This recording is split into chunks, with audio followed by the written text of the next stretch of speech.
Hey everyone, welcome back to the Chanel IQ Cars 2.0. The Suzuki Omni has long been known as the van for the people, practical, compact, and affordable. It's been a go-to vehicle in India and other markets for everything from family transport to small-scale goods delivery.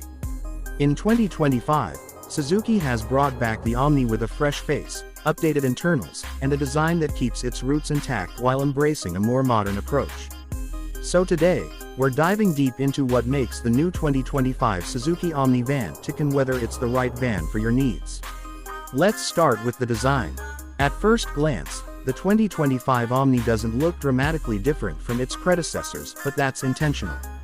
Suzuki knows its audience and hasn't strayed far from the boxy, utilitarian shape that made the Omni a legend. The body is slightly more aerodynamic now, with smoother edges and a redesigned front grille. The headlights are sleeker, and higher variants even come with LED DRLs. It still rides low, which makes loading and unloading easy, especially for small businesses. There are subtle but smart updates, like body-colored bumpers, blacked-out mirrors, and flush door handles that add a more refined look without compromising its workhorse appeal. Step inside, and you'll find a surprisingly well-thought-out cabin for a van in this price range. Suzuki has clearly put effort into making the Omni's interior more comfortable and ergonomic. You now get a dual-tone dashboard, and the quality of plastics has improved.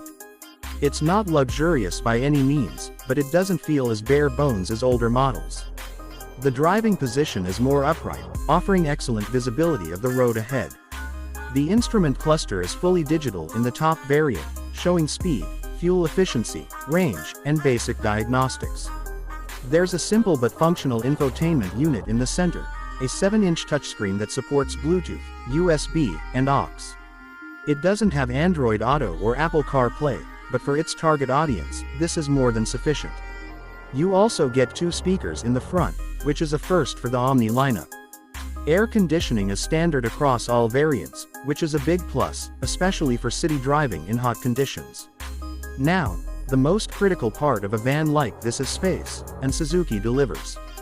The 2025 Omni offers seating for up to 8 passengers in its people mover configuration, and for those using it as a cargo van, there's a flat load bay with reinforced flooring and multiple tie-down points. The rear bench seats are foldable, making it easy to switch between passengers and cargo. Headroom and legroom are decent in all rows, thanks to the tall and wide body design. There are also more storage spaces than before: cup holders, door pockets, and a glove box with enough room for documents or small tools. Under the hood, the new Omni gets a 1.0-liter 3-cylinder petrol engine, which produces around 48 horsepower and 80 Nm of torque.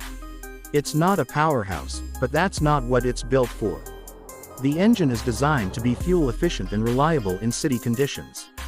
Paired with a 5-speed manual gearbox, the Omni feels nimble at lower speeds and is easy to maneuver through tight city lanes and traffic. You won't be doing any high-speed overtaking with this van, but for short to mid-range urban transport, it does the job efficiently. One of the key improvements in the 2025 Omni is its compliance with the latest BS6 Phase 2 emission norms.